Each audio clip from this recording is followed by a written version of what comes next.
Bueno, pues ya parece que estamos en vivo. Déjeme ver que me vayan confirmando, se vayan sumando aquí personas. Perfecto.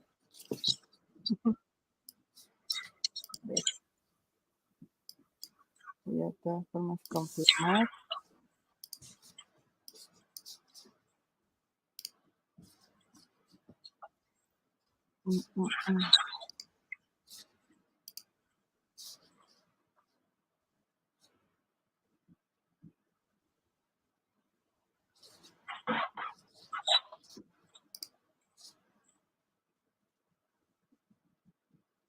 Parece que ya se van sumando. Miren, ya está aquí Rosario Chávez, dice hola. Está Efraín Medrano, dice hola, él es miembro del canal, bienvenido Efraín. Claudio Fajardo dice hola, estimada Norma, saludos, hola, bienvenidos. Espero que se vayan sumando varias personas, porque si hay muchas personas interesadas, doctor, en este tema. Ya están saludando. Muy bien, bienvenidos todos. Está aquí Esther dice, buenas tardes, Norma, buenas tardes a todos. Bienvenida, Estherita. Paul, saludos, Norma, invitado, muchas gracias. Gracias a ti por acercarte al canal. Vladimir también saluda, hola, hola, hola. Les cuento a los que ya se han sumado, buenas tardes, buenos días o buenas noches. Les cuento que el doctor Carlos está de madrugada con nosotros. Allá en España son las 2 de la mañana. Entonces, qué curioso es esto del tiempo, ¿no? Sí, totalmente. Está en el futuro. Unas horas más de lo que vais a estar todavía, sí, efectivamente. Del futuro. También nos está saludando Arturo Muñoz. Bienvenido, Arturo. Gracias por estar aquí en el canal. Bueno, chicos, pues en lo que se van sumando, ahorita en un momento seguimos saludando. Bienvenidos nuevamente a este canal, a Biblia en Contexto.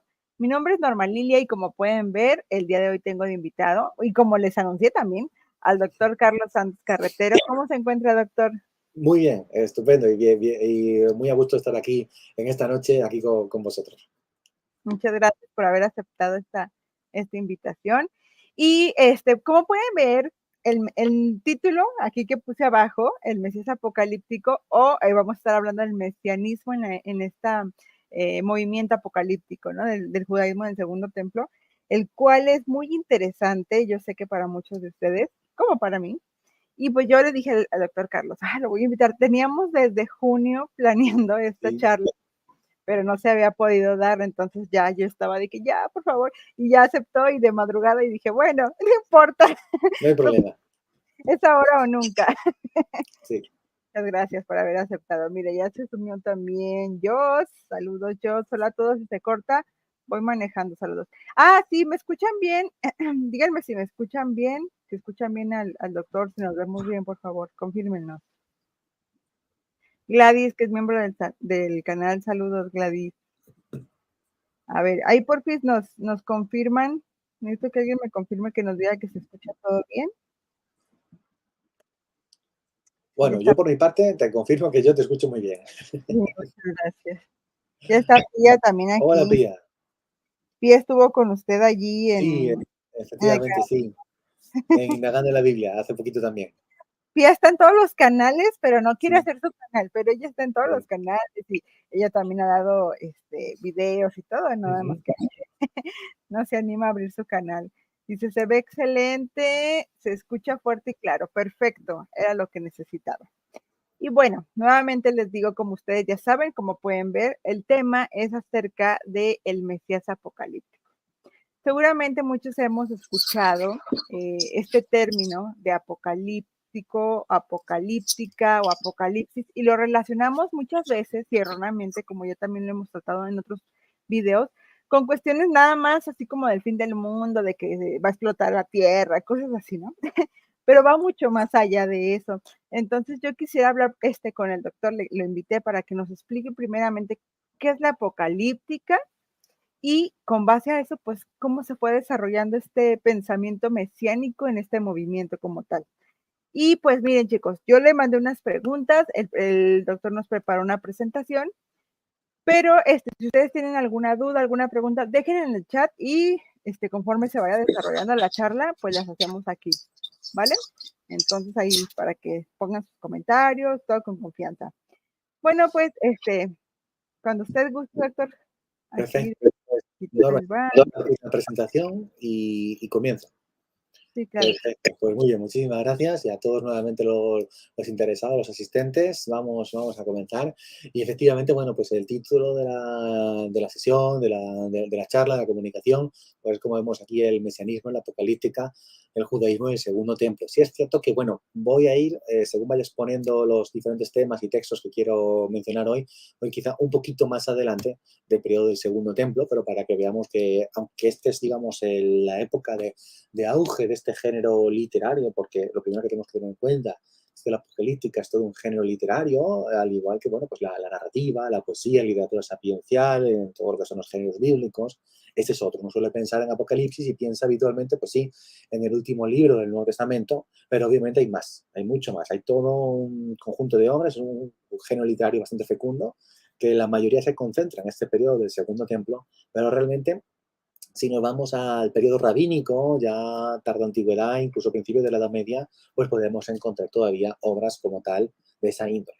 Entonces, bueno, pues quiero también mencionar un poquito algo sobre esto, porque en todos ellos, bueno, no es al 100%, pero en la mayoría de ellas pues destaca la presencia de una figura mesiánica. Entonces, bueno, pues vamos a ir comenzando, ¿de acuerdo? Y lo primero, como bien comentaba Norma, el concepto de apocalipsis, pues lo tenemos muy asumido en el mundo occidental, o incluso desde cuando nos han enseñado, hemos leído por vez primera, pues que si fin del mundo, que si eventos catastróficos, y bueno, sí, obviamente hay de eso, pero la palabra apocalipsis no es eso. Apocalipsis viene del griego apocalipten, que significa descubrir, revelar, desvelar. En hebreo es el verbo galá. De hecho, bueno, ¿cómo comienza precisamente el libro de Apocalipsis del Nuevo Testamento, el libro de revelaciones? Pues comienza justamente así, revelación de Jesucristo, Apocalipsis de Jesucristo, ¿de acuerdo? Ese es el concepto de una revelación. Vamos a ver cómo se transmiten esos textos, más que cómo se transmiten los textos, cómo es la cadena de transmisión de la revelación en los textos. Pero antes de ello, quiero mencionar pues, que el periodo aproximado que suele considerar digamos, de la producción de estas obras es aproximadamente, tampoco vamos a acotarlo al 100%, pues suele considerar en torno al siglo segundo antes de nuestra era y siglo segundo de nuestra era. Es un periodo muy convulso, es el periodo pues, de la revuelta de los macabeos, estamos en esos años del Segundo Templo, como bien sabemos todos, y luego también la dominación romana en lo que es Judea. Posteriormente, bueno, pues la destrucción del Segundo Templo, las guerras entre los judíos y los romanos, son momentos muy convulsos, son momentos muy tensos, son momentos muy difíciles y tenemos que tener en cuenta que en aquellos momentos, bueno, pues aunque hay que tener bien presente que todavía no existe un canon del texto bíblico, no hay un Tanaj cerrado, como lo entenderíamos, no existe la división tripartida todavía de Torá, Nevi'im, Ketuvim, la ley, los profetas y los escritos, sí que se consideraba dentro de lo que es el judaísmo de aquel tiempo que conceptos como, por ejemplo, la profecía ya habían concluido. Ya se consideraba que no podía haber figuras proféticas como tales. Entonces, bueno, pues lo que encontramos aquí son textos en los que individuos anónimos, esto debemos tener muy en cuenta, son personajes anónimos, no sabemos nunca la identidad de ellos, escriben obras que buscan dar una respuesta. Son obras que, aunque precisamente se nos narran eventos terribles, eventos catastróficos, pero siempre hay un tono positivo, un tono de fondo, porque lo que busca es alentar a la población, darle esperanza, darle ayuda, darle una señal de que las cosas pueden ir obviamente a mejor, y que siempre va a estar Dios detrás, que todo forma parte de un plan de la divinidad y que llegado a cierto punto, bueno, pues va a haber ese concepto que los profetas ya llevaban siglos antes, el Yom Adonai, el Día del Señor, un momento de juicio, de retribución, de castigo también para los malvados, de salvación para los justos. Y en todas estas obras, bueno, pues, ¿quién recibe todo este conocimiento para luego plasmarlo por escrito según esos textos? Pues precisamente el personaje destacado, véase, como decía antes, son personajes anónimos, son los autores, pero se atribuyen en las obras, pues si el protagonista o el receptor de las visiones pues es Enoch, el famosísimo Enoch, si es Adán, si es Moisés, si es Abraham, si son los 12 patriarcas, si es Esdras, por ejemplo. Tenemos generalmente en estas obras pues destaca por la pseudoepigrafía, el atribuirlo a un personaje del pasado, a un personaje ilustre del pasado de la tradición de Israel. Como digo, son obras anónimas, pero de esta forma también pues, se buscaba darle una importancia al texto. Y se presentaban muchas veces estos conocimientos, estas revelaciones, como algo que ya realmente estaba vaticinado desde mucho antes, pero realmente eran obras escritas en el periodo del Segundo Templo. En todas ellas la cadena de transmisión suele venir así. Una revelación que procede de Dios mismo y que es transmitida por los ángeles a esa persona humana. Esa persona humana es el visionario, el estático, el que además casi siempre suele ser en un trance, como digo, o en un éxtasis, recibe esas visiones.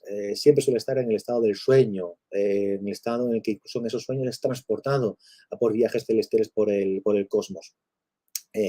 Todos sabemos el Nuevo Testamento, como decía, el libro de Apocalipsis es precisamente la figura de Jesús que lo transmite a Juan, pero en otras veces vamos viendo cómo se intercala, pues si la figura de Dios mismo, la figura del ángel, la figura de Jesús, es decir, suele ser un personaje, vamos a decir así, sobrenatural, el que transmite esas visiones, esos conocimientos, esas revelaciones a la figura humana.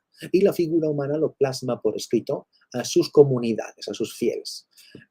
Comentaba antes que, bueno, pues este género comienza a tener un éxito y una profusión en torno al siglo II desde nuestra era, y tiene mucho sentido porque es la época precisamente de las revueltas de los macabeos.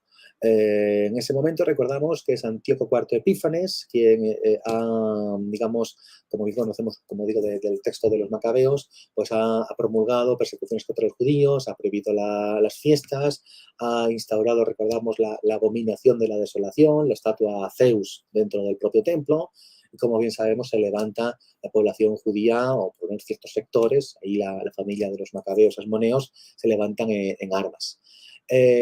Son momentos en los que precisamente es donde surge la apocalíptica como una señal de respuesta. No deja de ser curioso, como digo, pues van atribuidas las obras, se atribuyen a momentos incluso más antiguos del pasado, pero siempre son realmente la redacción, por lo menos a día de hoy que sepamos bien a través de los diferentes estudios, los diferentes especialistas, los manuscritos que han llegado, pues están todos circunscritos a este periodo del Segundo Templo. De hecho, el que se considera habitualmente como el primer libro apocalíptico como tal sería el libro de Daniel. Daniel como tal es un libro que tiene parte narrativa, tiene parte apocalíptica. No son pocos los que, bueno, pues han afirmado, y creo que no estarían equivocados al decir, que la apocalíptica es una forma más activa de profecía, porque sí, toma ciertos rasgos de la literatura profética, pero luego obviamente lo desarrolla y expande enormemente. Y vamos a ver hoy, vamos a mencionar algunos pasajes de literatura profética que por supuesto influyeron en lo que es la apocalíptica. En la apocalíptica lo que se suele mostrar es, primero, cómo se encuentra el mundo, la sociedad, en esos momentos. Y por un lado, bueno, pues se nos muestra un estado de caos, de desorden, de persecución para aquellos que son justos de Dios, de triunfo de los malvados. Y por otro lado, bueno, pues ese momento en el que esto va a cambiar y ya va a entrar en escena pues la figura de Dios mismo, o de ángeles, o esa figura mesiánica de la que vamos a hablar, y obviamente va a poner las cosas en su lugar.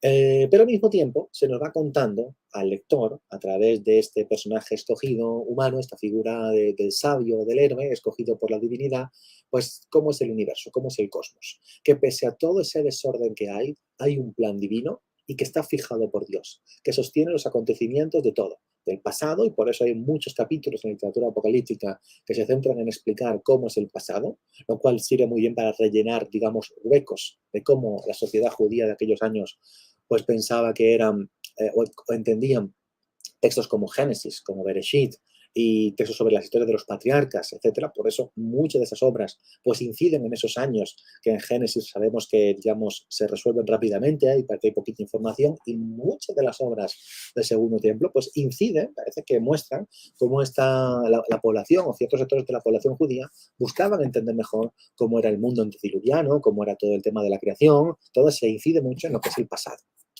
Luego se centra en el presente obviamente de aquellos años, el presente de los acontecimientos que están viviendo.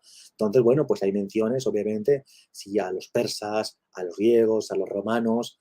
Muchas veces aquí está todo enmascarado con esos textos en los que se nos habla de monstruos híbridos, criaturas terribles, espantosas, como sabemos, pues las bestias que aparecen en el libro de Daniel o en el propio Apocalipsis del Nuevo Testamento, las críticas, por ejemplo, que se van a hacer a todo lo que eran las historias de los dioses y semidioses de la literatura o de los mitos grecorromanos, que recordamos, pues encontramos los dioses que mantienen relaciones con los mortales y de ahí surgen los héroes, los gigantes y esto obviamente el libro de, tenemos la famosa historia de los vigilantes, los ángeles que mantuvieron relaciones con las mujeres, bueno, pues es la respuesta dentro de la tradición hebrea a toda esa profusión de historias de semidioses, podríamos decir, criticando obviamente todo aquello, ¿de acuerdo?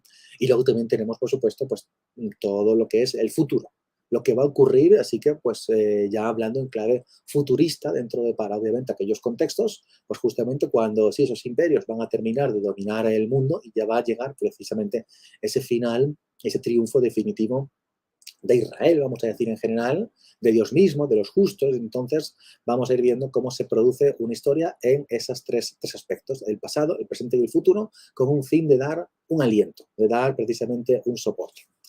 Bien, vamos a seguir un poquito. Si hay cualquier cosa, Norma, pues me preguntas a los compañeros, me acuerdo, a través del chat, yo encantado. Mire, sí, aquí hay Sí, una pregunta, pero creo que ya la respondió, de todas formas la voy a poner. sí. Dice, ¿qué pasaje en el Antiguo Testamento es el primero que se puede considerar como apocalíptico? Mencionó usted el libro de Daniel. ¿Se podría Sí, decir que es el primer libro apocalíptico que encontramos en la Biblia? por lo menos podríamos considerar comúnmente conocido que Daniel es el libro apocalíptico más antiguo que existe. Que luego haya textos proféticos que se puedan leer en clave apocalíptica, podría ser, pero en lo que se refiere a lo que es el género de la apocalíptica, propiamente dicho, tendríamos a Daniel. Efectivamente. Ok. Bien, Doctor, una de las cosas que nos sí, dijo clave o más bien estos elementos que son muy propios de la apocalíptica es esta intervención de los ángeles, ¿verdad? sí, Se trata efectivamente. porque los profetas normalmente eran ellos mismos que hablaban en nombre de Dios. No Claro, había, efectivamente. Actúan como el heraldo, como el mensajero, y en este caso, bueno, pues es Dios mismo o el ángel que lo transmite a la persona y la persona lo plasma por escrito. Correcto. perfecto, De continúe. hecho, perfecto, muy bien. Pues los acontecimientos, como decía, yendo en esta línea, ¿cuáles son? Explicar esa historia del mundo en esas tres perspectivas, el pasado, el presente, el futuro. Pues historia del pasado, como ya mencionaba, la creación, la formación del mundo, todo el tema de los espíritus buenos, espíritus malos, la creación del hombre, la caída de esos ángeles, los hijos de Dios, los primeros patriarcas, toda la historia del diluvio y, como decía, pues todo un recuento de los hechos que hay hasta el momento. En muchos textos precisamente se incide, se vuelve a contar que es historias de Génesis, de Éxodo, la historia de los reyes, pero en este caso expandiendo enormemente muchos acontecimientos y recogiendo otras tradiciones que luego no pasaron a lo que es el Tanaj, lo que son los textos canónicos, pero que eran historias que se conocían o que circulaban en aquellos años.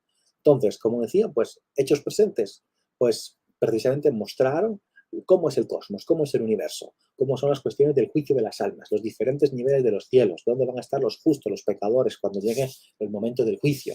Y ya en el futuro precisamente es eso, ¿de acuerdo? La intervención de Dios a favor de Israel y esos acontecimientos mesiánicos, una lucha final contra los enemigos de Israel, las tribus perdidas vuelven en algunos textos, la victoria de los justos, los gentiles también se pueden convertir y formar parte del pueblo de Dios y ya ese juicio final de todo. Entonces, lo que encontramos es además en estos textos lo que podríamos determinar un pseudodeterminismo. ¿Eso qué quiere decir? Que eso era algo además que discutían mucho fariseos, saduceos, esenios a la hora de cómo plantear si el hombre tiene libre albedrío o no. Por ejemplo, pues recordamos, los esenios en gran medida consideraban, y aquí cuando digo esenios, puedes hacer más explícito la mención a la comunidad de Qumran, pues en gran medida lo que encontramos en Qumran es que era una visión determinista. El hombre no tiene libre albedrío, todo estaba fijado, ellos eran el resto de Israel y los demás eran un pueblo ya corrompido, el resto de Israel y los gentiles, ellos eran los malos que serían juzgados. Los fariseos, por otro lado, por ejemplo, pues mantenían que había elementos en los cuales, bueno, pues sí hay un plan divino, pero el hombre tiene todavía libre albedrío hasta cierto punto. Y, por ejemplo, los saduceos pues consideraban que sí, que había un libre albedrío total y absoluto y que no había digamos, un plan divino detrás. En la apocalíptica, la cosa suele estar un poco medio camino, generalmente, ¿de acuerdo? Lo que podemos inferir de los textos. Que el plan de Dios obviamente está fijado, eso es algo indudable, pero que el hombre puede sumarse a ese plan divino o puede no hacerlo. Entonces, lo que vamos a encontrar, no en todas las obras, es cierto que en otras sí que ya se habla de un determinismo total y absoluto, pero en otras la idea principal es que sí hay todavía el libre albedrío del hombre de sumarse o no al plan de la divinidad. Bien, mencionaba que ahí tenemos esa cadena de la transmisión de los textos que va generalmente en sueños, en revelaciones. Y aquí traigo varios extractos para que se vea precisamente que esto es un elemento que se repite en todas esas obras. Entonces, voy a leer aquí algunos extractos, ¿de acuerdo? Pues tanto de 4 Esdras, del propio Apocalipsis, del texto de Enoch, de Daniel, etcétera, para que se vea precisamente que en todas estas obras podemos ver una serie de rasgos afines, una serie de rasgos comunes. Luego voy a hablar un poquito de casi todas las obras, ¿de acuerdo? O de las más importantes, pero para que veamos precisamente cómo esto comienza. Por ejemplo, en 4 Esdras dice: tú, pues, solamente has sido digno de saber este secreto del Altísimo, le dicen precisamente a Esdras. Escribe, pues, en un libro todas estas cosas que has visto, colócalas en un lugar oculto, las enseñarás a los sabios de tu pueblo, aquellos que sabes que su corazón puede recibir y guardar otros secretos. Ahí ya se nos cuenta que eso solamente va para Esdras y precisamente lo va a plasmar por escrito para aquellos que él considere dignos. Seguimos con Esdras. El Altísimo dio inteligencia a los 5 hombres y escribieron las cosas que se decían sucesivamente en signos que no conocían, y permanecieron sentados 40 días. Durante el día escribían, durante la noche comían alimento. Yo, por mi parte, durante el día hablaba y por la noche no callaba. Fueron escritos en aquellos días 94 libros.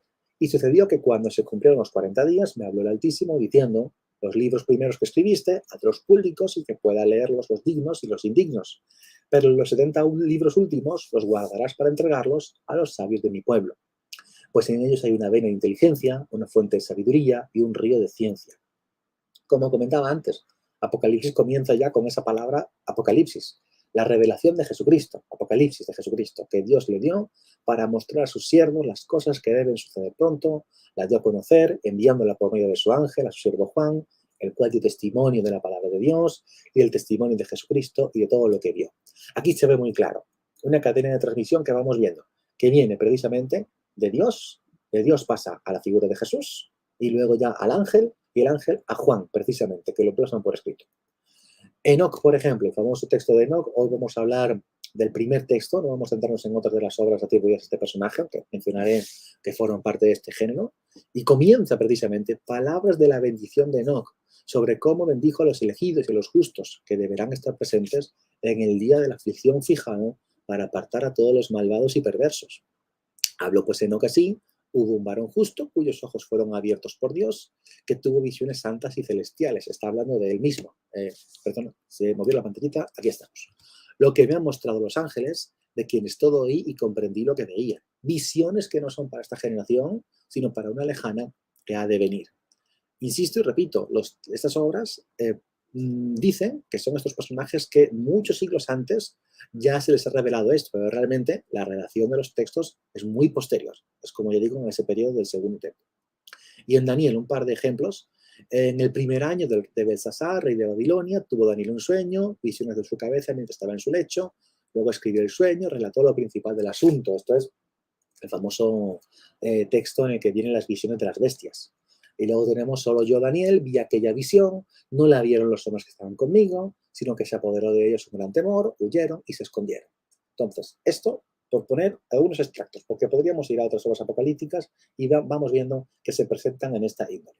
Una transmisión precisamente del individuo por parte de la divinidad. ¿De acuerdo? Bien. Tengo un par de preguntas que no me quedaron muy claras.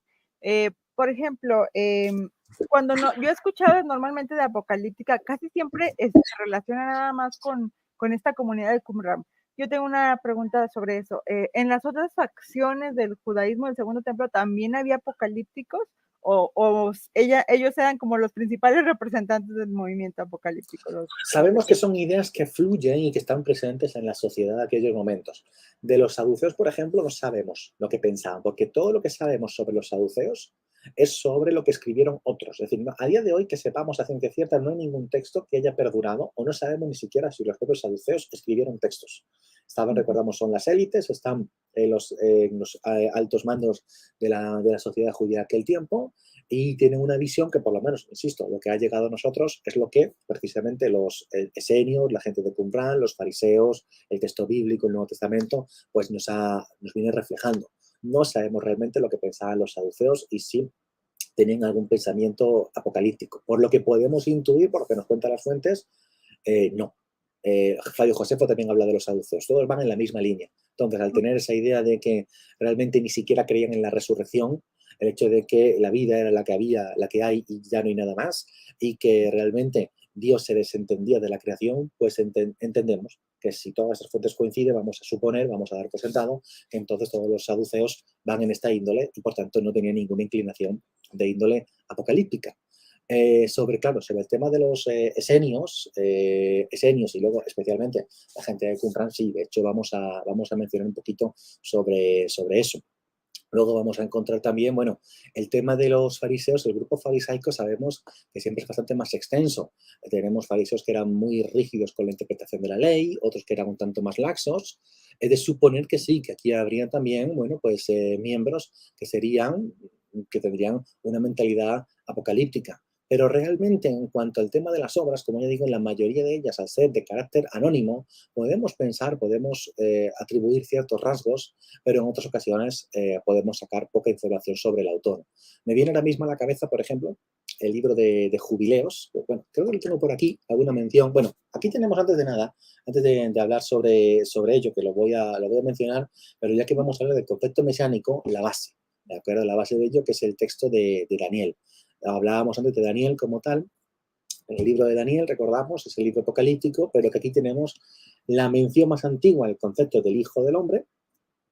El Hijo del Hombre, que vamos a ver que es esa doble figura, esa segunda figura, vamos a decir, con comillas más grandes o con comillas más pequeñas, esa figura divina que recordamos que está junto con el anciano de días. Esto hace poquito lo habíamos comentado en otra sesión. Y fíjense bien, como nos dice, continué mirando hasta que se pusieron unos tronos y un anciano se sentó. Su vestidura era blanca como la nieve, el cabello de sus llamas de fuego, las ruedas del mismo fuego abrasador, un río de fuego corría, salía delante de él, miles de millares le servían, miradas y miradas estaban de pie ante él. El tribunal tomó asiento, los libros fueron abiertos, proseguí mirando las visiones nocturnas, y aquí que en las nubes del cielo venía como un hombre, llegó hasta el anciano y fue llevado ante él. Se le concedió señoría, la gloria, el imperio, y como ya recordamos, pues nos dice, todos los pueblos, las naciones, todos le sirven, le hacen un señorío eterno. Ese es el texto en el cual el Bar Enash, en arameo, el Ben Adán, el Hijo del Hombre, esa segunda figura, porque precisamente se le va a presentar con unos rasgos similares al de la propia divinidad. Claro, ahí ya nos comenzamos a encontrar el concepto de qué esperaban esos judíos apocalípticos, ese Mesías, porque no olvidemos, Mesías, ¿qué es lo que significa? Mashiach en hebreo, ungido. Y hay que recordar que en el periodo del primer templo, hasta entonces, el concepto de Mesías era el ungir a una figura importante, véase un rey, véase un sacerdote, eran los que se ungían con una señal de importancia, de poder, de autoridad, pero precisamente es a partir de este periodo del segundo templo, con esta búsqueda de por un lado, una restauración, una vuelta a esa supuesta edad de oro, esa edad gloriosa de lo que era Israel, el reino del norte, el reino del sur, la reunificación, las tribus que tendrían que volver, bueno, pues se va a esperar que llegara una figura mesiánica, pero una figura además que fuera un líder guerrero, que fuera una figura, para algunos una figura humana, o que fuera una figura sobrenatural. Y aquí es donde esto va a calar muy hondo.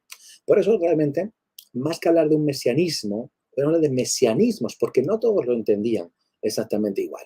Por ejemplo, ya que hablábamos antes de la gente de Qumran, en los textos del Mar Muerto vamos a ver que hay diferentes mesianismos, lo cual nos muestra, bueno, pues por un lado hay que recordar que en Qumran tenemos diferentes textos de diferentes periodos, de casi 3 siglos de producción, ¿de acuerdo? Quizá un poquito menos, pero en algunos podemos inferir que la figura del Mesías que ellos esperaban se puede corresponder con la figura del maestro de justicia, que ellos tenían su líder, el Moreh Tzedek.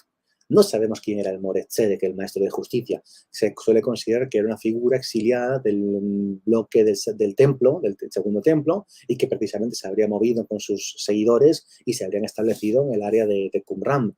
Pero hasta ahí podríamos llegar. Luego, en otros textos de Qumran, ¿qué podemos encontrar también? Pues podemos encontrar la figura de un supuesto Mesías de Aarón y otro Mesías de Israel. Vamos a encontrar en algunos textos de Qumran la presencia, la figura de dos posibles Mesías. Uno se consideraba que un Mesías sería un Mesías rey y otro un Mesías sabio. Entonces podríamos encontrar incluso hasta en algunos textos de Qumran la presencia de dos figuras mesiánicas. En el libro de Jubileos, por ejemplo, se habla solamente de un Mesías y de forma muy escueta y sin apenas desarrollo, que el Mesías va a venir de Judá. Y ya está, y no se dice absolutamente nada más. Y es cierto que el texto de Jubileos, pues es un texto que posiblemente, por lo menos lo que la crítica ha podido esclarecer, es un texto que habría sido escrito por un autor anónimo, nuevamente, asociado al templo, pero que habría servido de fuerte influencia para la comunidad de Qumran. Algunos lo llamarían incluso un protoesenio. Entonces, por eso podemos hablar no de un mesianismo, sino de mesianismos, porque no todos lo entendían exactamente igual. Para algunos era como en Daniel, que esta figura, esto va a calar muy hondo, como una figura sobrenatural, pero para otros sería una figura de un líder militar, de un líder político, que serviría para que Israel se levantara contra los invasores, ya fueran griegos, ya fueran romanos, contra los gentiles en general. De hecho, por ejemplo, si avanzamos un poquito más en el tiempo, en el siglo II de nuestra era ya, recordamos la revuelta judía de Bar Kokhba, entre el 132 y el 135 de nuestra era, pues a Bar Kokhba se le terminó considerando una figura mesiánica. Entonces, realmente tenemos, vamos a decir así, Mesías para elegir, ¿de acuerdo? En esos momentos. Y claro, la pregunta que obviamente luego surge en muchas ocasiones es si a la figura de Jesús pues la podemos entender, si la podemos considerar una figura apocalíptica. Y claro, tiene mucho sentido si vamos viendo, obviamente, pues alguna de las escrituras, no digo solamente el Jesús que podríamos encontrar en Apocalipsis, porque ya tenemos la figura del Cristo celestial, ya no tenemos una figura humana, vamos a decir así, sino obviamente la representación de Jesús que se hace en Apocalipsis es totalmente en clave mesiánica. Eso obviamente no nos debe quedar en duda alguna al respecto. Pero, por ejemplo, como ya digo, pues tenemos textos, de acuerdo, en el Nuevo Testamento, en los Evangelios, que podríamos leer en clave apocalíptica, atribuidos a Jesús. Pues, por ejemplo, en Marcos 9:1, que nos dice precisamente también les dijo, de cierto, os digo que hay algunos de los que están aquí que no gustarán la muerte hasta que hayan visto el reino de Dios venido con poder. Y eso ha sido entendido habitualmente como una frase atribuida a Jesús, vamos a decir así, o en el Evangelio de Marcos, en cada apocalíptica. En Marcos también un poquito más adelante, en Marcos 13:30, pues por ejemplo, de cierto os digo que no pasará esta generación hasta que todo esto acontezca, indicando, bueno, pues que sí, podríamos entender precisamente que para Jesús, o por lo menos lo que nos cuenta aquí el Evangelio de Marcos, pues obviamente se podría entender que eventos apocalípticos de juicio, de castigo, de retribución, iban a acaecer en esos momentos.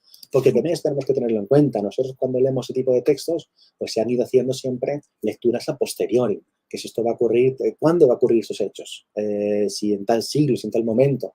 Para los judíos de aquel tiempo eran hechos que estaban a punto de ocurrir. Pues tenían esa expectativa, ese anhelo, esa esperanza de que esto estaba, digamos, a la vuelta de la esquina, que estaba muy cerca. La comunidad de fieles, por ejemplo, que vemos descrita en Apocalipsis, Nuevo Testamento, que estaban siendo perseguidos, recordamos, por aquellos que no creían en Jesús como Mesías, bueno, pues tenían expectativa de que los acontecimientos que se describen en Apocalipsis iban a acontecer de forma inmediata o que no tardarían mucho en suceder. Entonces, bueno, pues hay una creencia de una inmanencia y de que esto estaba muy próximo, precisamente. Bien. Sí, adelante, Norma. Quisiera resaltar esa que, permítame. Sí.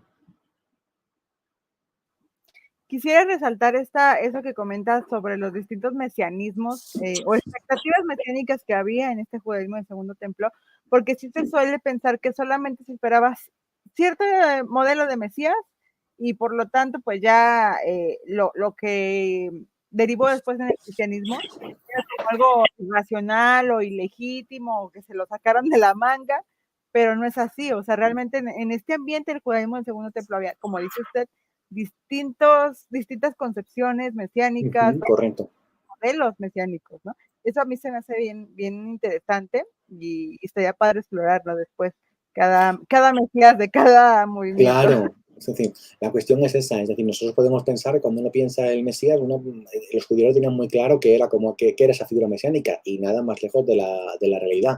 No hay que olvidar que el judaísmo de aquel momento no es una religión o una tradición religiosa que esté unificada como tal, ¿de acuerdo? Entonces, quiero que tengáis aquí en cuenta este fenómeno, ¿de acuerdo? Es una cuestión importante, ¿de acuerdo? Bien, seguimos un poquito, ¿de acuerdo? Con lo que os digo. Y en este punto, bueno, pues tendríamos aquí, justamente, si avanzamos un poco, vamos a presentar algunas de las principales obras. No son todas, podríamos mencionar algunas más, pero son las más importantes. Y las fechas, nuevamente, aproximadas, ¿de acuerdo? Por favor, siempre con las fuentes antiguas, las fechas que ha dado habitualmente la crítica, pues más o menos, ¿de acuerdo? Son fechas aproximadas que no podemos acotar al 100%.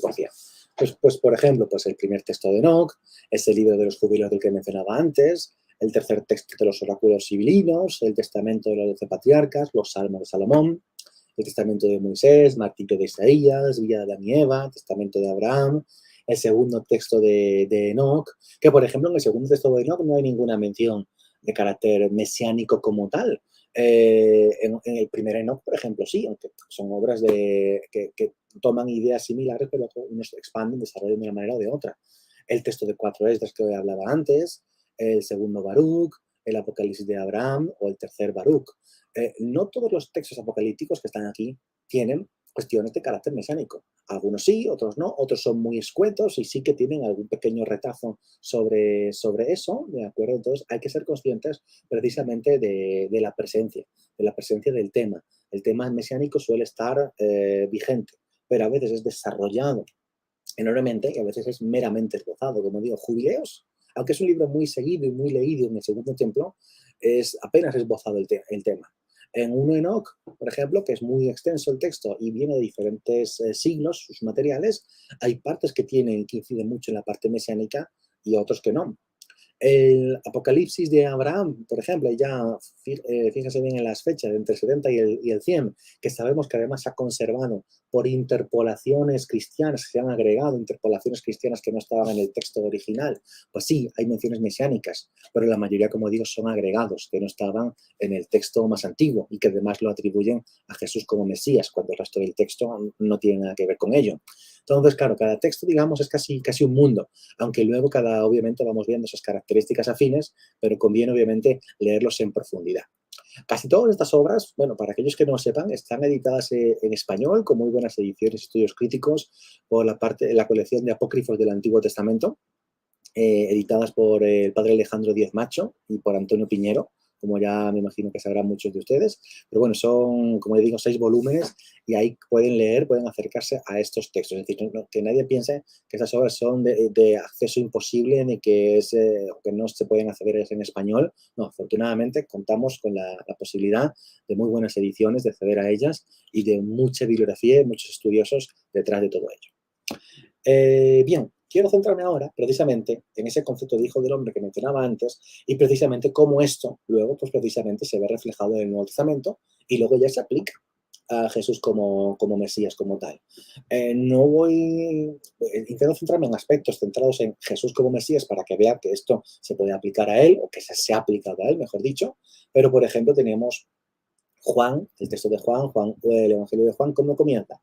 Juan, recordamos, pues con toda la cuestión, toda esa explicación del logos, del verbo, de la palabra, y ahí obviamente lo une con la figura de Jesús, ¿de acuerdo? Pero ahí está uniendo otro concepto, ¿de acuerdo? Aquí hablamos en primer lugar ahora ese concepto del Hijo del Hombre. Ese Hijo del Hombre que hemos visto en Daniel 7:13 antes, bueno, pues precisamente Jesús mismo se le aplica cuando está ante Caifás en Marcos. Dice, veréis al Hijo del Hombre sentado a la diestra del poder y viniendo en las nubes del cielo. Esa imagen también del Hijo viniendo en las nubes, que ya hemos visto en Daniel, aquí Jesús mismo se la aplica como tal. Esta imagen del Hijo del Hombre en las nubes lo vamos a encontrar en otros textos, no aplicados a Jesús, pero como una imagen habitual de ese Hijo del Hombre como Mesías que iba a llegar, como segunda figura divina. Y precisamente en 1:48, ahí en 1:48 tenemos una larga descripción de ese Hijo del Hombre en el que en principio es totalmente anónimo. Luego vamos a comentar esto un poquito más. Que sí, antes de que el sol y las señales fueran creadas, antes de que las estrellas del cielo fueran hechas, su nombre fue nombrado delante del Señor de los Espíritus. Señor de los Espíritus, recordemos, como otro nombre aplicado a Dios. Será un apoyo para los justos en el que mantenerse y no caer, y será la luz de los gentiles. también en esos textos debe quedar muy claro que en algunos sí que hay un espacio para la llegada a los gentiles, un mayor universalismo, mientras que otros, por ejemplo, no, otros son muy exclusivistas en el sentido de que la salvación solo va a llegar a los judíos o incluso a algunos judíos solamente. Eso era, por ejemplo, el caso de Jubileos. Enoc, un Enoc, dependiendo de las partes que leamos de Enoc, pues sí que podemos ver un aspecto de mayor universalismo, o de que incluso la figura del Hijo del Hombre puede llegar hasta los gentiles, ¿de acuerdo?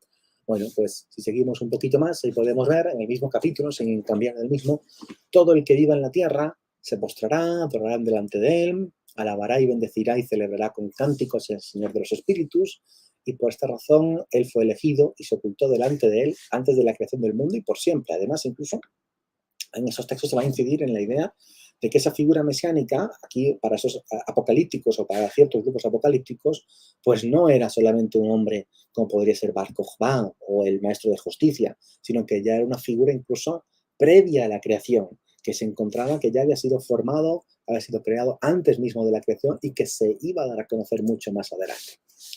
Y la sabiduría del Señor de los Espíritus se le reveló a los santos y los justos, porque Él preservó al grupo de los justos, porque odiaron y despreciaron al mundo de los impíos, y odiando todas sus obras y comportamientos en el nombre del Señor de los Espíritus, etcétera, etcétera. Entonces, para que vayamos viendo cómo se sigue desarrollando el tema. Y ahora ya, en el 69, ¿de acuerdo? Vamos a dar un pequeño salto, vemos ya como ese Hijo del Hombre, su nombre se le es revelado, y a priori no se muestra el nombre, luego vamos a ver que sí se va a dar un nombre y aquí hay cierta controversia. Hubo mucho regocijo entre ellos y bendijeron, y glorificaron, y exaltaron, porque el nombre del Hijo del Hombre les fue revelado, y se sentó en el trono de su gloria, y la suma de la decisión fue dada al Hijo del Hombre, e hizo que los pecadores murieran y fueran destruidos de la faz de la tierra, y a los que llevaron al mundo por el mal camino. Entonces, aquí vamos viendo muy similar a lo que hemos leído antes en Daniel, muy parecido a la descripción que se hace, en este caso, con ese juicio y esa potestad, esa fuerza que se le otorga.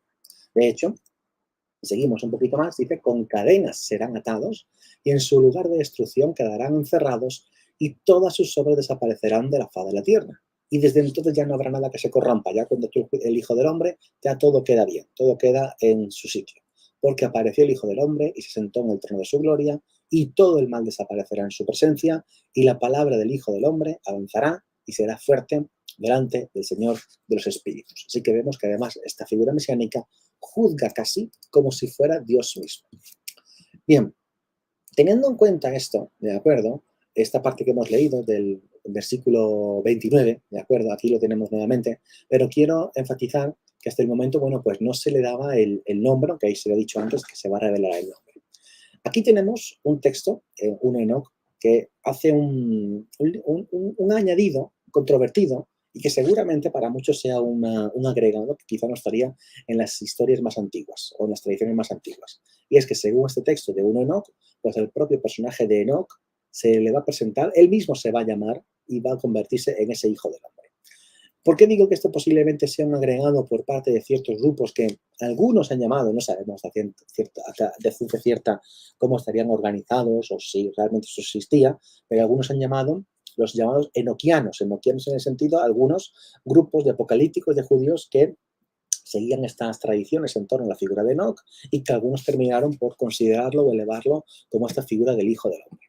Si fuéramos leyendo el texto, todos los capítulos, pues vamos viendo que Enoc es el patriarca de Génesis, que va por sus viajes celestiales y va viendo incluso este Hijo del Hombre. Y se presenta como dos personajes distintos.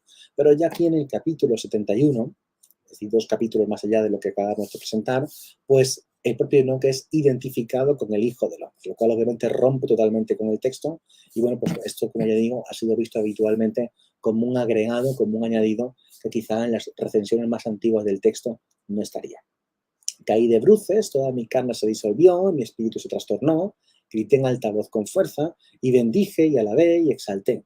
Y ahí vemos como un poquito más adelante llegó a mí aquel ángel, es decir, Miguel, el arcángel Miguel, me saludó y me dijo, tú eres aquel Hijo del Hombre que naciste para la justicia. Ella ha morado en ti, y la justicia del principio de los días no te dejará. El principio de los días que se refiere, recordemos, a Dios mismo.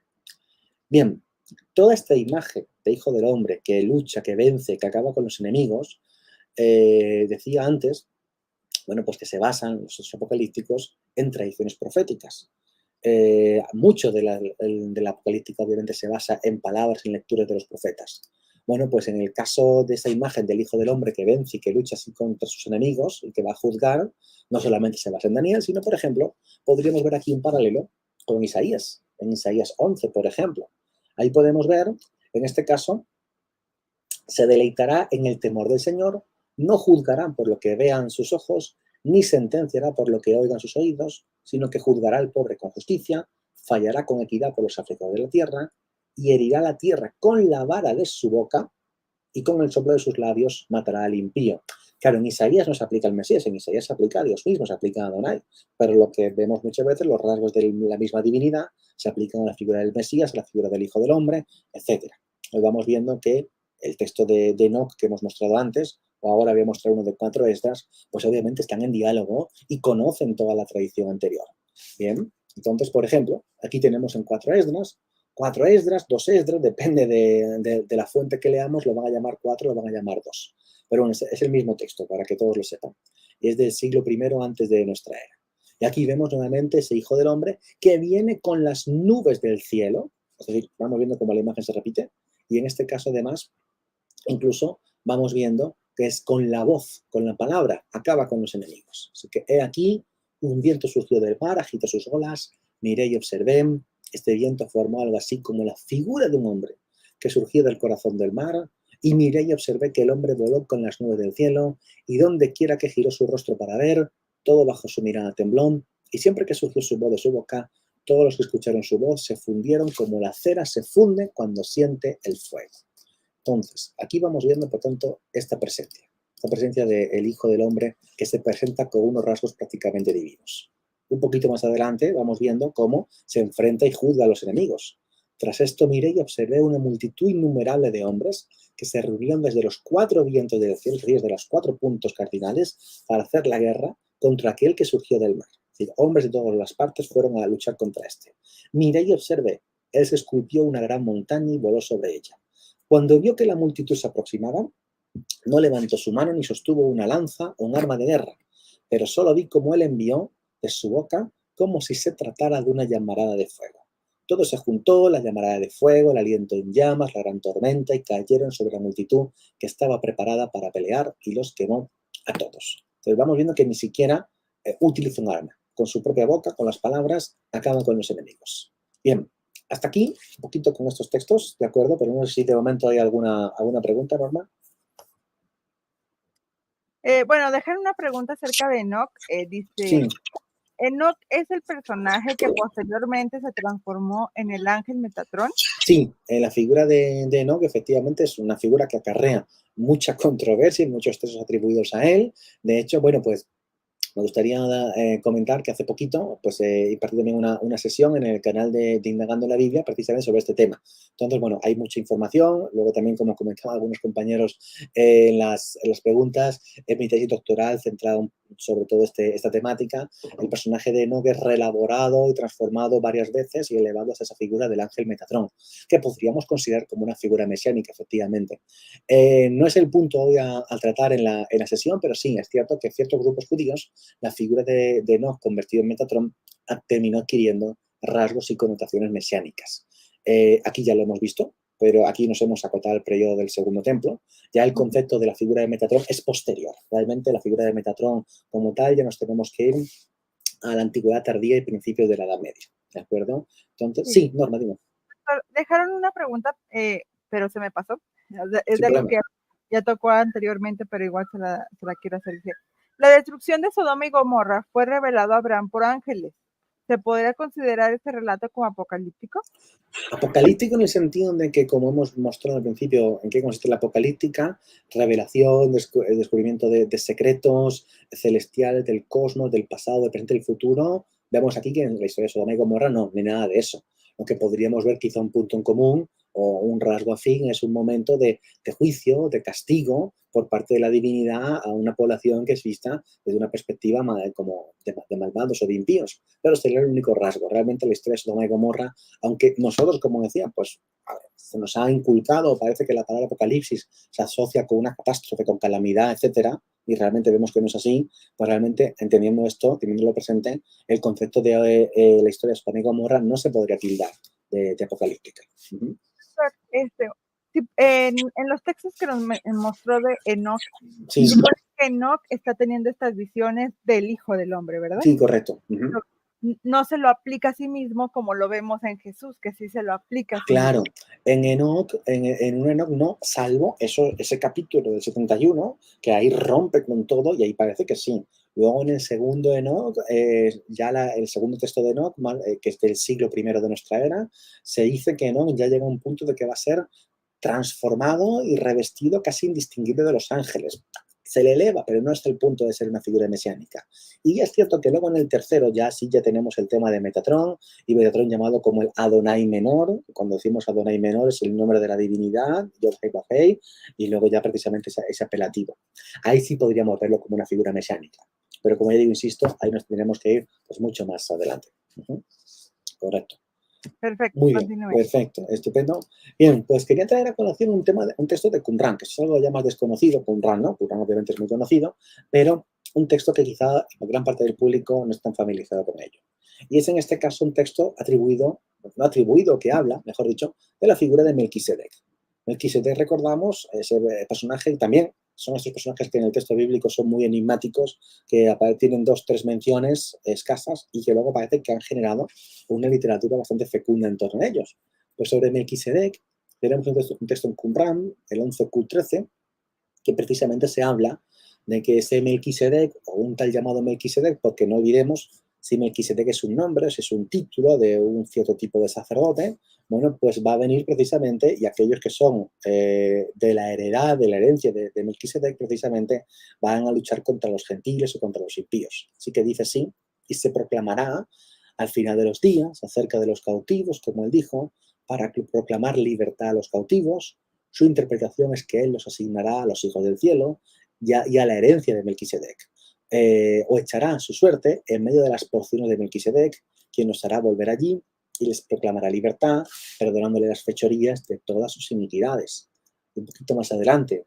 Y esto ocurrirá en la primera semana del jubileo que sigue a los 9 jubileos. Y el día de la expiación es el final del 10º jubileo, donde pueden ver, para aquellos que no sepan, hay partes que no se leen bien del texto, porque es un texto, si pasamos los manuscritos de Qumran, hay partes que están obviamente en mal estado de conservación, y aquí, bueno, pues la labor que han hecho los investigadores para reconstruir los textos, ya casi que todo lo que da en corchetes o de esta forma que a veces no se entienda bien, es precisamente debido a eso.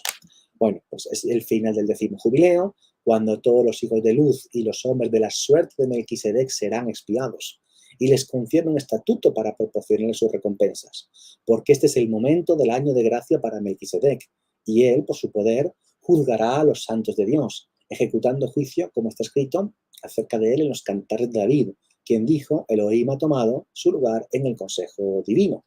Entonces vemos que aquí, por ejemplo, en Qumran, por eso hablaba antes de que hay muchos mesianismos, e incluso en Qumran podemos ver varios mesianismos, que si el maestro de justicia, que si el Mesías de Aarón, el Mesías de David, o ahora, por ejemplo, la misma figura de Melquisedec. Entonces, para que tengamos en cuenta que encontramos diferentes perspectivas de lo que se entendía como una figura mesiánica.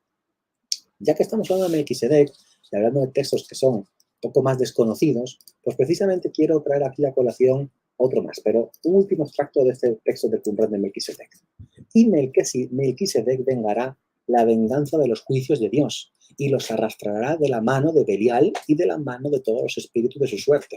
Y todos los dioses de la justicia acudirán en su ayuda para asistir a la destrucción de Belial. Bien, entonces, eso está en Qumran.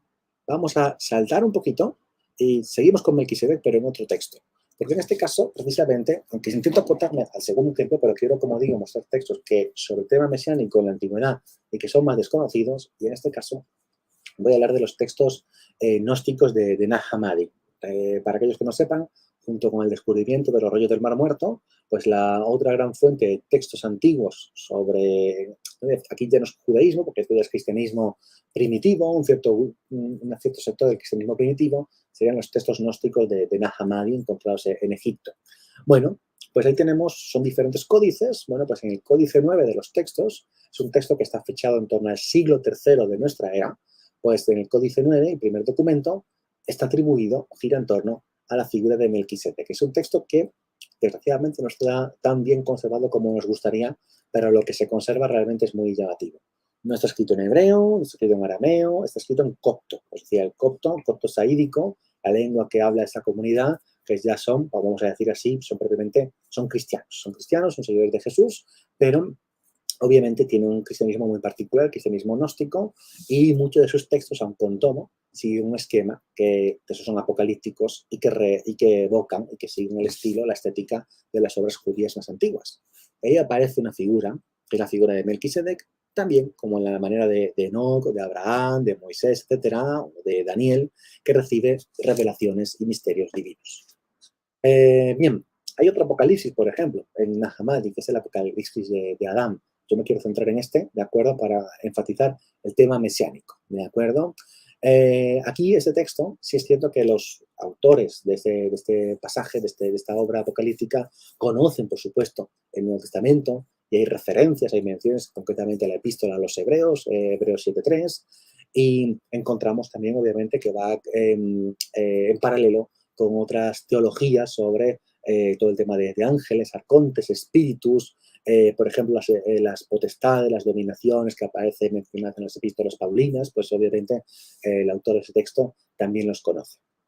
Pero la idea es justamente centrarnos en qué es lo que nos cuenta el texto sobre ese Melquisedec, porque no es un Melquisedec cualquiera, es un Melquisedec mesiánico, ¿de acuerdo? Y aquí viene lo más llamativo. Si Enoc, por ejemplo, en Enoc hemos visto ese pasaje que era identificado como el Hijo del Hombre, o que hemos visto también, como mencionaban en las preguntas, pues Enoc convertido en Metatrón, como es Adonai menor, pues aquí Melquisedec se identifica ni más ni menos con el mismo Jesús.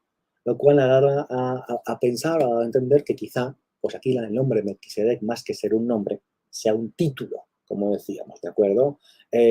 Bueno, aquí tenemos un texto en el que ese Melquisedec, o ese Cristo Melquisedec, como veremos luego en el texto, bueno, pues tenemos varias revelaciones que se le dan a través de una figura angélica, el ángel Gamaliel, y también unos personajes anónimos, unas figuras también angelicales que se le llaman los hermanos que pertenecen a las razas de la vida, eso es lo que dice así el texto. Bueno, pues hay tres secciones de lo que el texto se ha conservado. Esa primera revelación, otro texto que es sobre esa actividad mesiánica de ese Melquisedec Cristo, como el texto lo describe, y una segunda revelación angelical a Melquisedec. Entonces, voy a leer un extracto de cada una de las secciones. Jesús el Cristo, el Hijo de Dios, primero en parábolas y enigmas. La muerte estará trastornada y enojada, y no solo ella, sino también los gobernantes del mundo, los arcontes, los principados, potestades, las diosas femeninas y los dioses masculinos, y los arcángeles, gobernantes del mundo. Misterio oculto, el todo. Los legisladores lo enterrarán rápidamente, lo llamarán hombre impío, criminal e impuro, y al tercer día resucitará entre los muertos, y el Salvador les revelará el Logos que vivifica todo. Aquí con pocas palabras resume muchísimo de lo que se considera ese concepto del Hijo del Hombre, que va a gobernar por encima de todos, los ángeles, espíritus, dioses, diosas de otras culturas, otros pueblos, pero al mismo tiempo, en la tradición ya sentada de la figura de Jesús, considerándolo un hombre impío, un hombre malvado, un criminal, que va a morir, que al tercer día va a resucitar, vinculándolo con el Logos, precisamente aquí ya se aglutinan muchas de las características tanto del Hijo del Hombre, de la figura mesiánica y de Jesús como tal. Además, se dirá de él que es no nacido, habiendo sido engendrado, esa dualidad divina-humana. Se dirá que no come, aunque come, que no bebe, aunque bebe, que es incircunciso, aunque ha sido circuncidado, que no tiene carne, aunque vino a ser en la carne, que no padeció pasiones, aunque padeció pasiones, que no resucitó entre los muertos, aunque resucitó de entre los muertos. Todas las razas y todos los pueblos dirán la verdad que reciben de ti, oh Melquisedec, el santo, el sumo sacerdote, perfecta esperanza, dones de vida. Soy Gamaliel, el que fue enviado a la iglesia, a la comunidad de los hijos de Seth, que son miles y miles y miríadas de eones, por Jesús el Cristo, el Hijo de Dios, quien proclama. Luego tenemos la segunda sección, en la que se nos habla precisamente ya en primera persona, este Melquisedec Cristo hablando y desarrollando su labor. El texto es cierto que esta es la sección que quizás se conserve peor de todo el texto gnóstico. Entonces yo, Melquisedec, me levanté y comencé a, no sabemos el qué, Dios vivo, desde ahora y por toda la eternidad, no cesaré, oh Padre de todo, porque tuviste piedad de mí, enviaste el ángel de luz desde tus eones para revelar, una vez que vino, me sacó de la ignorancia y de la fructificación de la muerte hacia la vida, Tengo un nombre, soy Melquisedec, sacerdote del Dios Altísimo. Sé que en verdad soy imagen del sumo sacerdote del Dios Altísimo y del mundo, Dios y de los ángeles que están en la tierra.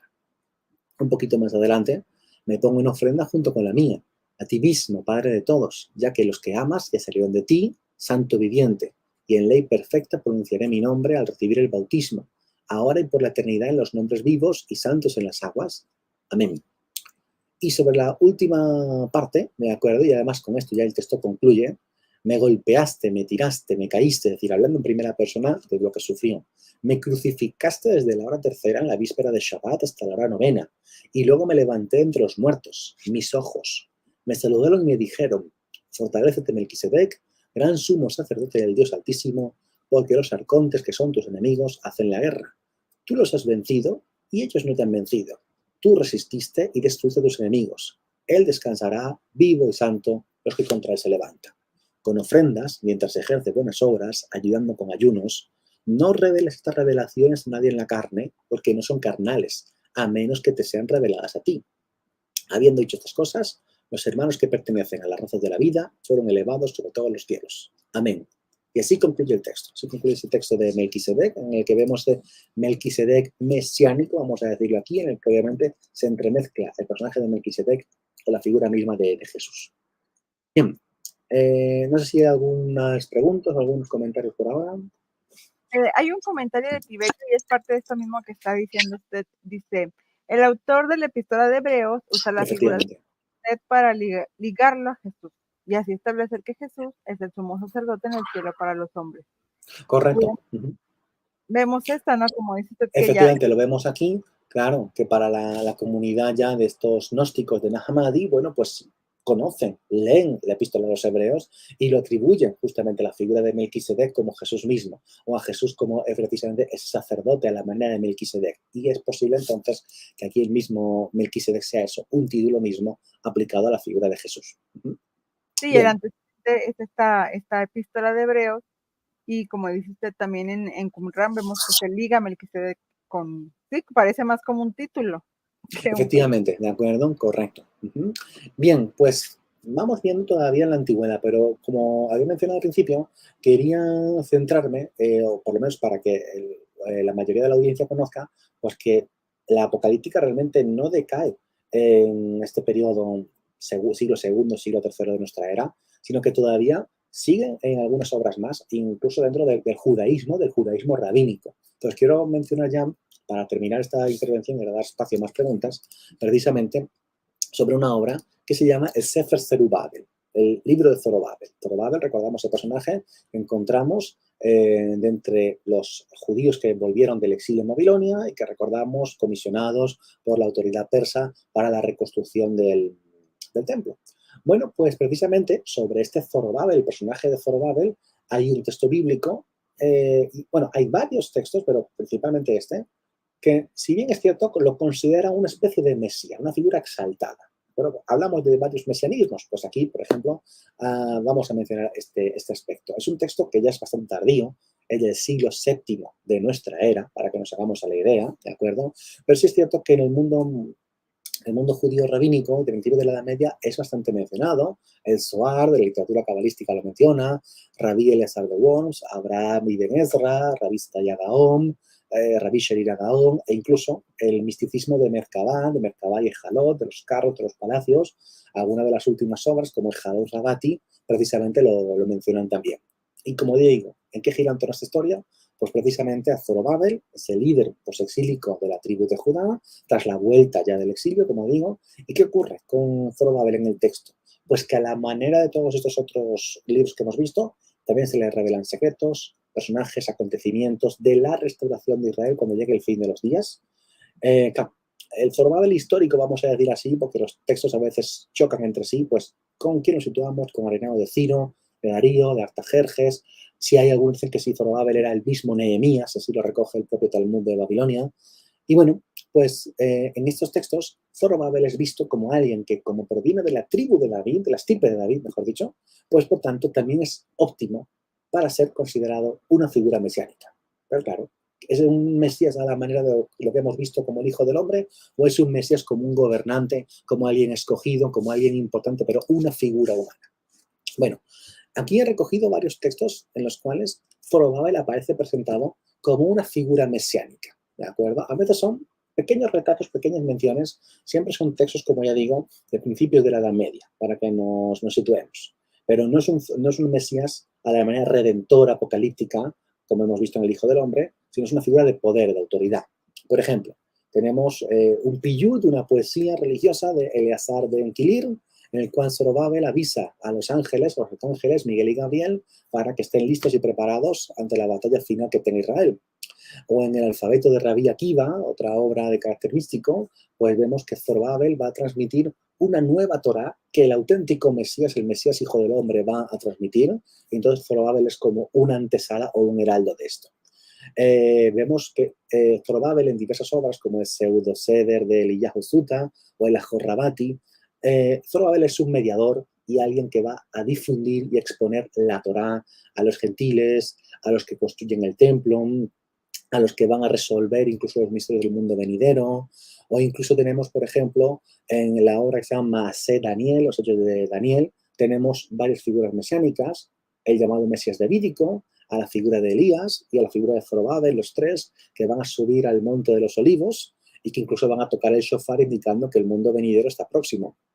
Incluso el Islam, la tradición musulmana, recoge una obra, el Kitab al-Nubuwa, una historia en la cual Zorobabel habría predicado la llegada del profeta, de Mahoma. O, por ejemplo, pues la secta gnóstica, hablamos de gnosticismo anteriormente, pues otra secta gnóstica, la de los nasenos, pues dice precisamente que Zorobabel es uno de los nombres que tiene realmente el Mesías y que estaría viviendo oculto en una iglesia en los confines de la tierra hasta que ya fuera liberado el anticristo y tuviera que llevar a cabo su labor redentora. Entonces, el nombre de Zorobabel también se va a considerar en algunas fuentes como un nombre mesiánico o una figura como tal. Entonces, quiero traer a colación, precisamente ya para concluir, un último texto en torno a esta figura. ¿De acuerdo? Vamos a avanzar aquí un poquito. ¿De acuerdo? Este es el texto. Esta es la palabra que vino Zorobabel, hijo de Salatiel, futuro gobernador de Judá. En el 22º día del mes séptimo, el Señor me mostró una revelación mientras estaba postrado ante el Señor mi Dios, experimentando una visión junto al río Quebar, como el profeta Ezequiel, por ejemplo. Mientras yo recitaba, bendito tú, oh Señor, que resucitas a los muertos, mi corazón se llenó de congoja pensando, ¿de qué manera cobrará forma el templo? Él me respondió desde las puertas de los cielos diciendo, ¿eres tú Zorobabel, hijo de Salatiel, gobernador de Judá? Le respondí, soy tu siervo. Me contestó y habló conmigo tal como una persona hablaría con sus amigos. Podía escuchar su voz, pero no ver su apariencia. Seguí postrado igual que antes y completé mi oración. Y entonces me marché a casa. Bien, con esta intervención centrada en la figura de Zorobabel, pues quería ya, por lo menos por mi parte ahora, dejar espacio a preguntas, pues para que vean los diferentes tipos de mesianismos que hemos podido encontrar en el mundo judío desde el Segundo Templo, aquí incluso en el judaísmo rabínico, y también dentro de algunos grupos cristianos de los primeros siglos de nuestra era. Así que ahora sí, Norma, por mi parte, de momento es todo, a la expectativa de responder preguntas. Gracias, doctor. Bueno, la pregunta última que yo le mandé en la lista, que creo que ahorita ya nos dejan un poquito más aquí en el tiempo, yo se la realizo, y es que entonces sí podemos afirmar que Jesús fue predicado como un Mesías apocalíptico. Podríamos decir que él fue entendido como tal, como un Mesías apocalíptico. Saber hasta cierto punto si él se terminó considerando un Mesías apocalíptico, bueno, se han hecho grandes estudios que han intentado plasmar la personalidad de Jesús, la psique de Jesús, y en gran medida se ha determinado que seguramente ya a partir de cierto momento de su historia, de su vida, Jesús se habría considerado como tal también, como un Mesías apocalíptico. Lo podemos esto inferir a raíz de lo que los evangelios nos dejan ver. Ya luego, lógicamente, cuando nos encontramos como otras obras del Nuevo Testamento, pues ya precisamente hablamos de Epístola de los Hebreos o hablamos del propio Apocalipsis, pues ahí sí entendemos a un Jesús apocalíptico totalmente mesiánico. Pero el Jesús del Nuevo Testamento, el Jesús de los Evangelios, podemos inferir que también podría ser visto, puede ser considerado una figura de un Mesías apocalíptico. O él se vería como tal en esos momentos de una época política convulsa, de muchos cambios, de muchas crisis, y por tanto, bueno, pues esa figura como tal, como un revulsivo. Ok, excelente. Otra pregunta que yo tengo aquí es, ¿podríamos decir entonces que el movimiento gnóstico surgió de los apocalípticos? Es como un segundo Bueno, estado. el tema de los gnósticos, recordamos o volvamos a conocer para aquellos que no sepan, los gnósticos eran un grupo de cristianos de esos primeros siglos de nuestra era, en los cuales tienen una forma muy particular de vivir su fe, más que la fe, ellos consideran la salvación que venía a partir de la gnosis, del conocimiento, y realmente hacían unas lecturas, unas interpretaciones muy interesantes de los textos bíblicos, y de hecho consideraban que el Dios de la Biblia hebrea, que el Dios del Antiguo Testamento, que Adonai, era un Dios malo, era un Dios negativo, era un Dios material y que realmente la salvación llegaba a través de Jesús, pero de una forma diferente, más que por la fe, a partir del conocimiento, de la propia gnosis, que permitiría que el individuo se salvara con la sofía, con la jochman, como se dice en hebreo, con la propia sabiduría. Entonces, realmente, tomando la tradición ancestral del pueblo de Israel, de los textos bíblicos, estos gnósticos hacen unas lecturas diferentes a la hora de expresar su fe. Muy bien. Dice aquí Tiberio. Sí. ¿Dónde está la pregunta? Perdón. ¿Se sabe hoy en día dónde estuvo el templo de Zorobabel? Bueno, se considera que era el propio templo, el segundo templo de Jerusalén. Recordamos que el templo sufrió varias fases de reconstrucción, de ampliación, siendo de las últimas ya con la figura de Herodes. Entonces sí, el templo se considera que era ese, el propio templo de Jerusalén. Sí. Es que pone aquí, dice, parece que su templo no estuvo donde estuvo después el templo de Herodes, ya que los ingleses ya buscaron ahí en el siglo XIX y no se encontró. Bueno, pues sabemos que toda la cuestión de las excavaciones, la arqueología, todo lo que es el templo, muy controvertido y con muchos problemas la situación, la que obviamente, como todos sabemos, toda la construcción, la arqueología, todo el tema de la mezquita, el modo de las lamentaciones, obviamente no van a llover las respuestas siempre a gusto de todos y creo que obviamente ahí tenemos todavía difícil respuesta en muchas cosas. Así es. Doctor, yo quiero preguntarle acerca de Pablo de Sí. Tarso. Vemos nosotros en sus epístolas que él también habla de estas visiones, ¿no? De hecho, él se Sí, convierte porque tiene esta visión, esta intervención, y en muchas, en algunas epístolas dice, Dios me reveló, bueno, no Dios, dice, Cristo me dijo esto, me sí, reveló. efectivamente. Uh-huh. Pablo es apocalíptico totalmente. Sí, Entonces, podríamos considerar a Pablo como un apocalíptico totalmente y además él se basa en su mensaje, pues toma mucho obviamente de lo que es Génesis, de lo que es todo lo que son las tradiciones antiguas y obviamente lo proyecta a través de la lectura, la interpretación que él tiene de la figura de Jesús, un Jesús efectivamente a través del cual es como los gentiles se pueden también salvar, no solamente los judíos, efectivamente. y encajaría entonces que fuese un fariseo apocalíptico. Sí, Que con- podrían quejar, porque, como ya digo, dentro del bloque del fariseísmo había a su vez diferentes opiniones, no era algo totalmente cerrado. Recordemos pues figuras como Gilel, Shammai, entre otros, bueno, pues los fariseos tenían diferentes perspectivas, aunque formaran parte del mismo grupo. Sabemos que era muy común las discusiones, los debates, los enfrentamientos interpretativos, exegéticos que ellos mismos tenían entre sí. Entonces es normal considerar eso también dentro de los fariseos, que hubiera fariseos que podríamos considerar apocalípticos, sin duda. Perfecto. Sí, es como le comentaba, a veces tenemos estas facciones como muy determinadas y pensamos que los apocalípticos en sí eran una sola y no se llevaban con los fariseos, ¿o no? No, Entonces, no, efectivamente. Uh-huh. ok, nos deja una pregunta, Jos, dice, bueno, dice, ¿Jesús fue parte del movimiento escenio?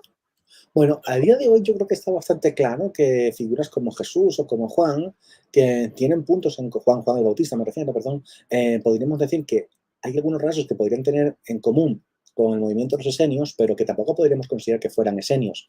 Además también, o esenios al 100%, que hay puntos en común, hay ideas, sí, la vida en comunitaria, todo el tema del perdón, el bautismo, la pureza, sí hay elementos comunes. Si incluso si vamos más allá y comparamos con la comunidad de Qumran, que es una parte muy particular de los esenios, ahí sí podemos ver un rasgo muy diferenciador. La gente de Qumran era muy exclusivista, se veían ellos mismos como el resto de israelíes que se iban a salvar. Y luego, por otro lado, encontramos, bueno, pues que había otros judíos que plasmaban una visión más universalista, a través del cual sí, la salvación puede llegar ahí a los gentiles. Ahí podríamos ver un choque ideológico muy grande. Que podrían haber estado en contacto, que podrían haber tenido ideas afines en algunos casos, eso es bastante posible. todavía considerar que Jesús hubiera sido un esenio, o algunos que llegaron a decir que si estuvo en Qumran o si Juan el Bautista. No creo que podamos afirmar eso de forma tajante. Fíjese que aprovechando que lo tengo aquí, que usted es experto en esto del judaísmo del segundo templo, yo quisiera hacer esta pregunta, si es que es fácil de contestar, pero que no creo. Si usted pudiese ubicar a Jesús en algún movimiento de este judaísmo del segundo templo, ¿en dónde lo ubicaría? Pues, a ver, yo, aun sin ser un experto total en absoluto, ni muchísimo menos, por favor, que no se me malinterprete con la figura de Jesús histórico, porque para esto obviamente hay especialistas muy grandes, pero lo que yo puedo entender o inferir, yo consideraría a Jesús un fariseo, y un fariseo muy particular, como ya digo. Un fariseo porque recordamos, en algunos pasajes se pregunta a Jesús qué opinas sobre este tema. Sobre todo recordamos el tema del divorcio. Si está a favor, si está en contra, por poner un ejemplo. Y esto era sobre todo si querían ver si Jesús estaba a favor o si estaba en la línea de la escuela de Gilel, de la escuela de Shammai, que eran las dos principales escuelas del fariseísmo de aquel momento. Realmente podríamos ver que Jesús es por lo menos yo como lo entiendo, mi forma de entender que puede, como le digo, que esté equivocado. Pues yo lo entendería que en sus postulados tiene mucho de fariseo, pero obviamente con un fariseísmo que al mismo tiempo precisamente eso le permite debatir y discutir con otros grupos o con otras ramificaciones de esa comunidad.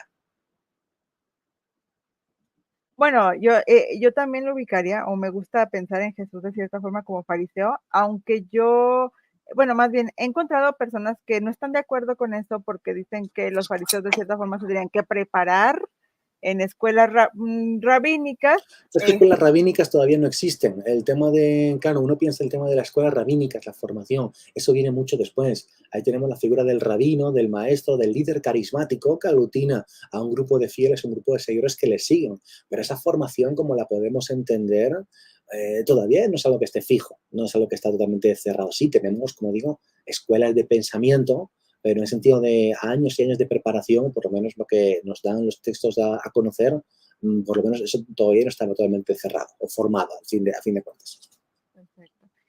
Nos dice aquí Pablo Abate, el libro de Juan, me imagino que se refiere al Evangelio, ¿es una discusión en contra del pensamiento gnóstico? Bueno, pues precisamente Juan, algunos lo han planteado precisamente como un gnosticismo judío, es decir, como un texto que toma ideas que son gnósticas o similares al gnosticismo, pero desarrolladas en clave judía.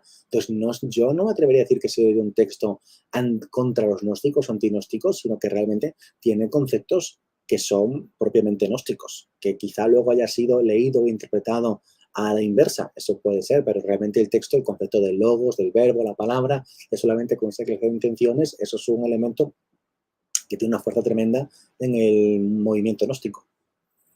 Entonces, ya había gnósticos judíos. Me refiero a que ya no necesariamente cristianos, sino que Sí, eran los judíos, sí. Por ejemplo, todo lo que es el misticismo de la Merkabah, del carro, de los tronos, es lo que se considera habitualmente un gnosticismo judío, efectivamente. Así que sí, podemos decir que hay un gnosticismo. ¿Perdón? podríamos decir que los cabalistas. La cábala como tal es algo que surge mucho tiempo después. No podemos hablar de cábala en la antigüedad desde la perspectiva histórica. En la cábala sí, movimiento místico que luego viene y se asienta ya a partir de la Edad Media, pero cábala como tal no la tenemos en la antigüedad. Entonces, bueno, hay imágenes, hay símbolos, hay conceptos que se van repitiendo, se van reformulando, pero eso es lo que podríamos encontrar. Gracias. Dice aquí el racionalista. Sobre Uh-huh. el Hijo del Hombre, teniendo en cuenta que Daniel fue escrito en la época de los macabeos, ¿qué significaba esta figura en el tiempo del autor en contraste con las reinterpretaciones cristianas? Lo que implicaba era una segunda figura divina, que se encuentra precisamente que la propia divinidad, el Dios principal, le otorga unos rasgos, una fuerza, un poder, una autoridad, precisamente para juzgar como si fuera él mismo. Aquí nos encontramos también, por eso también tiene mucho auge todo el tema de la angelología, todo el tema de la figura del Metatrón, etcétera, una representación de Dios cada vez más alejado de su creación y que necesita de un agente intermedio, o por lo menos así es como lo plantean los judíos de aquel tiempo, ciertos sectores judíos, que por eso tenemos también esa profusión de historias o tradiciones de ángeles. Un Dios cada vez más alejado y que tenemos esos agentes intermedios. Y el agente intermedio máximo que mediaría entre la creación y la propia divinidad sería el Hijo del Hombre, ya vemos el Hijo del Hombre, como Juan lo planteaba, el logos, el verbo, la palabra, que obviamente ahí se puede ver la presencia y la influencia de la filosofía del pensamiento griego, que por mucho obviamente que los autores judíos pues obviamente reivindicaran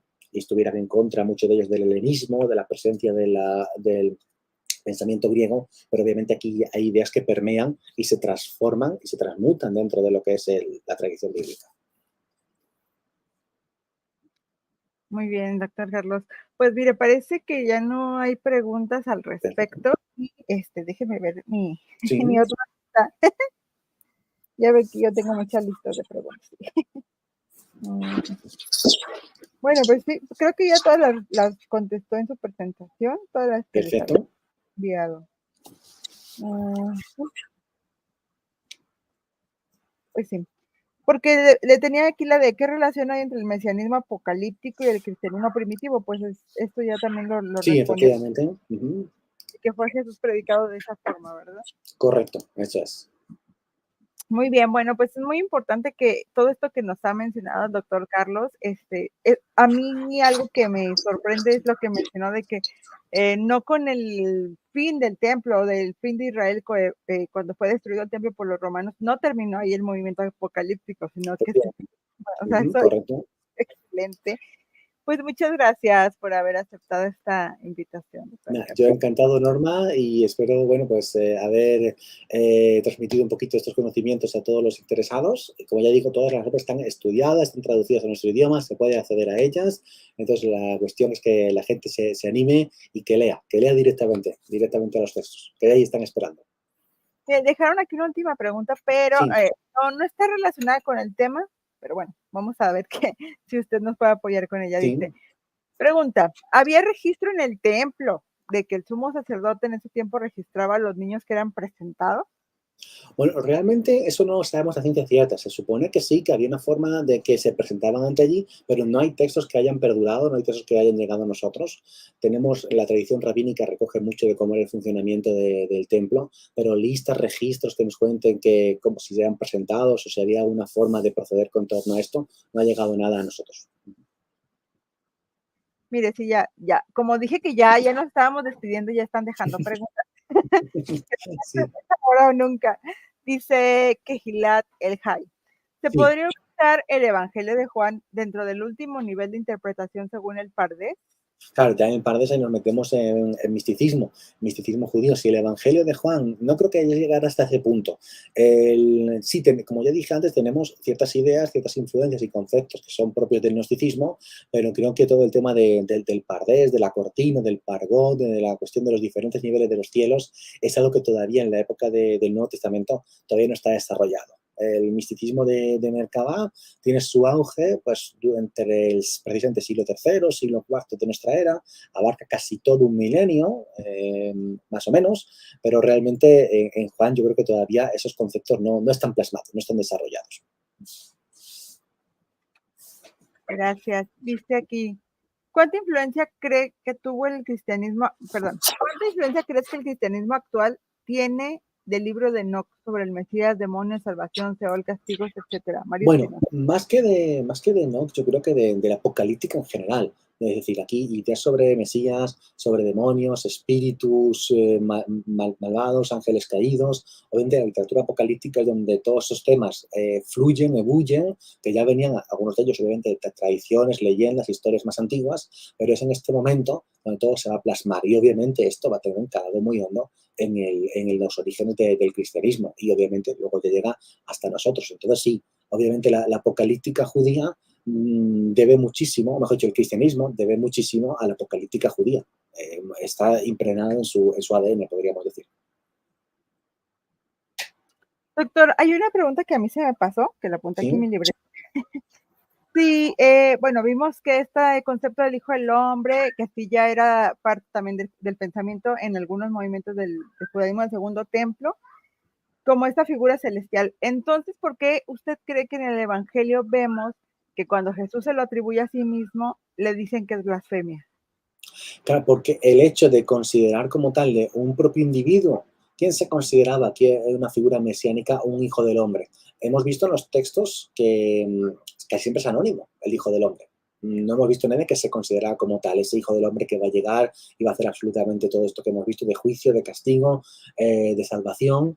Hemos visto el texto de Enoc, que lo atribuye a Enoc, pero ese seguramente ese agregado y poco más. Luego, por otro lado, también, bueno, pues las tradiciones de Enoc, en las cuales Enoc es angelizado, casi divinizado, son vistos con muy malos ojos y luego fueron apartados también. Entonces, vemos, en este caso, son muy pocos los ejemplos exactos en los que la propia figura mesiánica, un propio individuo, una persona física, es considerada mesiánica o mesías, ya digamos, en esos años, en esos tiempos, y no es tildado de blasfemo, de malvado, de impío. La figura de Bar Kokhba, por ejemplo, como decía ese rebelde judío, le llamaban el hijo de la estrella, Bar Kokhba, y terminaron llamando Bar Kokhba, el hijo de la vergüenza, porque fracasó en la guerra contra Roma. Entonces vemos generalmente que las figuras mesiánicas, los hombres que se han atribuido a ser llamados figuras mesiánicas, en vida o después luego fueron precisamente tildados muchas veces de farsantes, de impíos, de blasfemos, y generalmente en los textos suele aparecer de forma anónima, el Hijo del Hombre, como un título, pero sin referirse a este persona, este individuo como tal. En Qumran podríamos inferir, como yo dije en algunos textos, ese maestro de justicia, ese Moreh Tzedek. Pero ¿quién sabemos realmente quién es el Moreh Tzedek? Podemos inferir algunas características de que era un judío que se tuvo que exiliar del templo, que había estado asociado al templo y que luego forma su comunidad, pero sobre el individuo nada más, y que es posible que incluso lo habrían no divinizado, perdón, sino mesianizado, convertido en Mesías, sus seguidores incluso ya después de su propia muerte. Ok, muy revelador para mí. Muchas gracias nuevamente, doctor Carlos, por haber traído este tema tan importante y que lo ha explicado muy claramente, nos queda más claro, yo estoy segura que a todos, cómo era esta idea mesiánica, apocalíptica, ¿no? Y cómo sí, encaja en Jesús, queramos o no, o sea, crean o no crean en él, como que ahí está. Perfecto. Muchas gracias. Pues estupendo, Norma, muchas gracias a ti y a todos. Y bueno, pues deseo muy buenas noches, por lo menos por mi parte. Yo ya, sí, en este caso, ya estoy a punto de terminar el día. Sí, ya, no, ya. Ya está en la hora donde ya estamos como en el tercer sueño, ¿no? Efectivamente. Bueno, pues muchas gracias también a todos los que estuvieron durante esta transmisión o que estén viendo en diferido.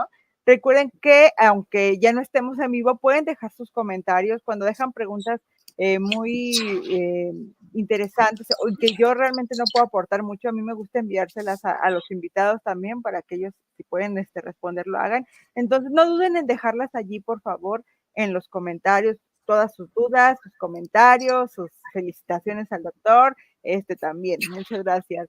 Gracias nuevamente por haber aceptado esta invitación, dice aquí. Gracias, doctor, por su trabajo. Muchísimas gracias a vosotros. Perfecto. Gracias a Venezuela. Excelente, muy buen estudio. Muchas gracias a todos. Recuerden también dejar su like allí, compartir este video también a todas las personas que creen que les puede interesar. Y si no te has suscrito al canal y estás viendo, recuerda también suscribirte.